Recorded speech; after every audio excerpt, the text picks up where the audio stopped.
منیب فاروق نے اور سوری کامران شاہد نے اور طلعت حسین نے اور حسن ایوب وغیرہ نے، انہوں نے ایک رات کو ٹویٹ کر کے کہا تھا کہ جی جھوٹ بول رہے ہیں عمران خان، ایسی کوئی آفر نہیں کی گئی، اور ملٹری سورسز سے ہم آپ کو ہائی سیکیورٹی سورسز سے انفیکٹ یہ کہا گیا تھا کہ سیکیورٹی سورسز سے ہم آپ کو بتا رہے ہیں کہ کوئی آفرز نہیں کی گئی. لیکن خود آسما شیرازی بھی مان رہی ہے کہ ہاں آفرز کی گئی ہیں، لیکن ایک کنڈیشن کے ساتھ کی گئی، ایک شرط کے ساتھ کی گئی. شرط کیا تھی؟ Video recording. لکھا ہوا ہے کہ عمران خان کو ویڈیو ریکارڈنگ کے ساتھ بنی گالا شفٹ ہونے کی پیشکش کی گئی. اب اس سے میں جو سمجھا ہوں وہ یہ ہے کہ عمران خان سے کہا گیا ہوگا کہ آپ ایک ویڈیو بیان ریکارڈ کرائیں اور کہیں کہ ہاں میں نے بنی گالا شفٹ ہونے کی درخواست کی تھی اور مجھے بنی گالا شفٹ کیا جا رہا ہے. تو اس طرح کا بیان ریکارڈ کرائیں جس کو عمران خان نے مسترد کر دیا.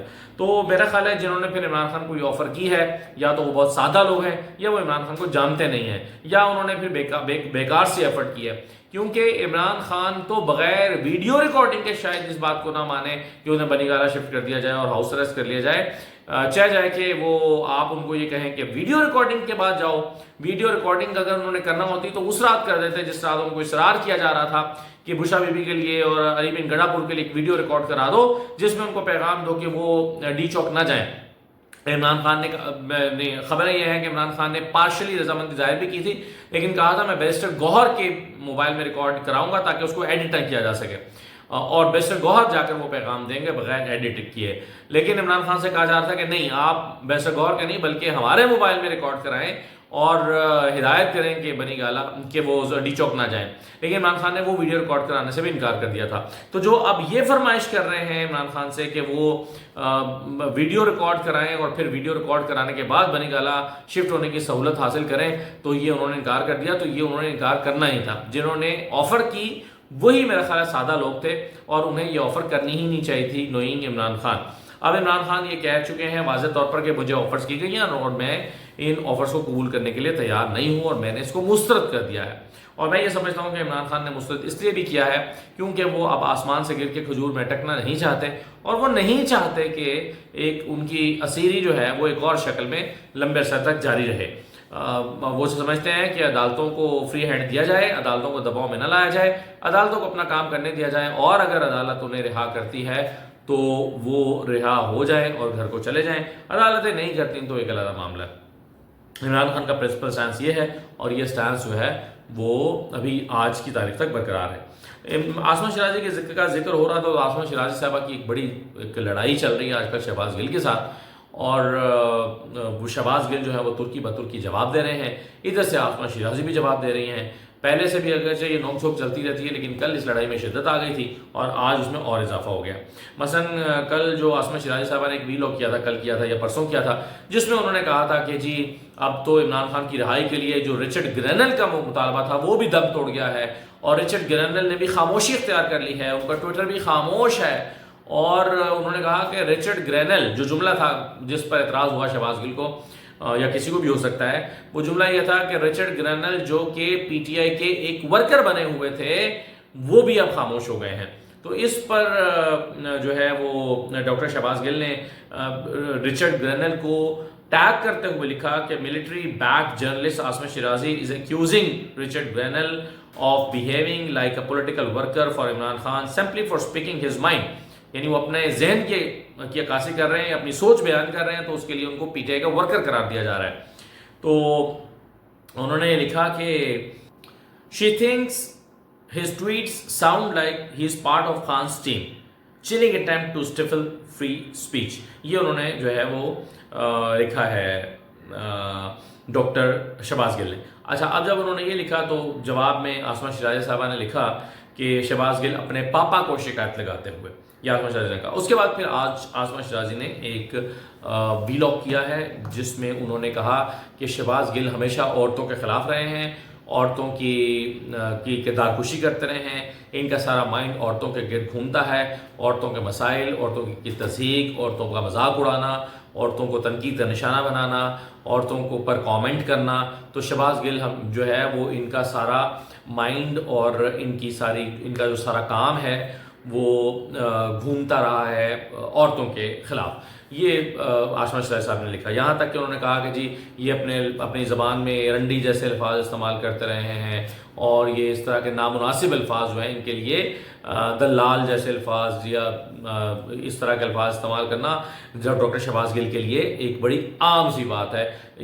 اس سے ان کے گھر کی تربیت ظاہر ہوتی ہے. تو اب یہ لڑائی جو ہے وہ اگلے مرحلے میں چلی گئی ہے. ڈاکٹر شہباز گل اور آسما شرازی کہ ظاہر ہے ایک دوسرے کے خلاف پرسنل ایک معاملات جو ہیں وہ آسما شرازی کے حوالے سے تو خیر پرسنل کامنٹ اس طرح سے نہیں کیا ابھی شہباز گل نے. انہوں نے تو رچرڈ گرین کو ٹیگ کرتے ہوئے کہا تھا ہاں یہ کہنا کہ وہ ملٹری بیک جرنلسٹ ہیں تو اس کو انہوں نے پرسنل لیا ہے آسما شرازی نے. اور پھر اس کے بعد انہوں نے کافی اس وقت تو ایک ہنستے ہوئے کامنٹ کر دیا کہ شہباز گل اپنے پاپا کو شکایت لگاتے ہوئے, لیکن بعد میں انہوں نے اس کو بہت سیریس لیا اور اپنے ویلاگ میں شہباز گل کو خاصی تنقید کا نشانہ بنایا. دیکھتے ہیں کہ اس کا جواب شہباز گل کیسے دیتے ہیں. یہ تو ہو نہیں سکتا کہ اس کا وہ جواب نہ دیں, لیکن بہرحال وہ اس کا جواب کن الفاظ میں دیتے ہیں اس سے ہمیں آگے جا کے پتہ چلے گا. دوسری ایک بحث 2 دن پہلے سے جو ہے وہ شروع ہوئی بھی ہے کامران شاہد کے حوالے سے بھی, جو عمر ڈار صاحب نے اس کو رسپونڈ کیا. ویسے مجھے کل اس پہ بات کرنا تھی لیکن میں کر نہیں سکا. لیکن آپ دیکھیے کہ کامران شاہد نے ارشاد بھٹی صاحب کو ایک پوڈ کاسٹ کے دوران انٹرویو دیتے ہوئے یہ کہا, انہوں نے کہا کہ جی آپ نے وہ انٹرویو کیسے کیا تھا. تو ہم جانتے ہیں جو موقف انہوں نے اختیار کیا وہ ظاہر ہے سچ نہیں تھا. کامران شاہد کے اس موقف میں جھول تھی, یہ ہمیں معلومات رکھتے ہوئے بھی پتہ ہے کہ انہوں نے کہا کہ جی مجھ سے عثمان ڈار نے رابطہ کیا اور ان کے بھائی نے رابطہ کیا اور کہا کہ جی نہیں, ان کے بھائی نے رابطہ کیا اور کہا کہ عثمان ڈار آپ کو انٹرویو دینا چاہتے ہیں. میں نے کہا کہ دفتر آ جائیں گے, نہیں دفتر میں نہیں دینا چاہتے, وہ آپ کی حویلی آئیں گے. تو یہ کہانی بنا کر کامران شاہد صاحب نے بیان کر دی تھی اور وہ کہانی جو ہے وہ انہوں نے پہلے بھی انہوں نے یہ وضاحت کی تھی کہ نہیں جی مجھے کسی نے یہ انٹرویو نہیں کروایا, مجھے تو خود عثمان ڈار کی طرف سے یہ ریکویسٹ کی گئی تھی کہ میرا انٹرویو کرو اور میں گھر آ کے انٹرویو دینا چاہتا ہوں. اور ہم ظاہر اسٹوری پہ کسی صورت یقین نہیں کر سکتے تھے, خاص طور پر کہ جب ہم جانتے ہیں کہ بعد میں صداقت عباسی کا انٹرویو کیسے ہوا تھا اور شیخ رشید کا انٹرویو کیسے ہوا تھا, کیسے ہو گیا تھا. کیا شیخ رشید نے بھی خود خواہش ظاہر کی تھی کہ میں نے منیف فاروق کو انٹرویو دینا ہے؟ کیا صداقت عباسی نے بھی خود خواہش ظاہر کی تھی کہ میں نے عادل شاہ زیب کو انٹرویو دینا ہے؟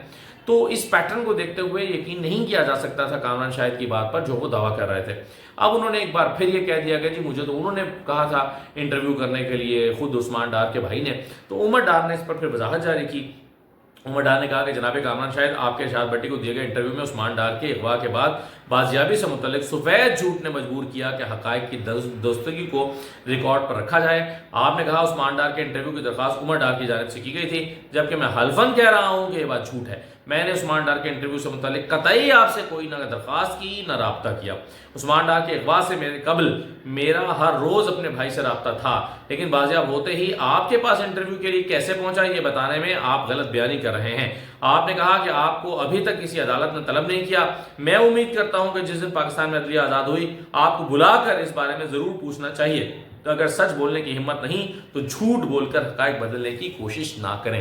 یہ جواب عمر ڈار نے کامران شاہد صاحب کو دیا ہے اور وہ یہ دعویٰ رد کر رہے ہیں کہ ہم میں سے کسی نے, ہم فیملی ممبرز میں سے کسی نے آپ کو انٹرویو دینے کے لیے اپروچ کیا.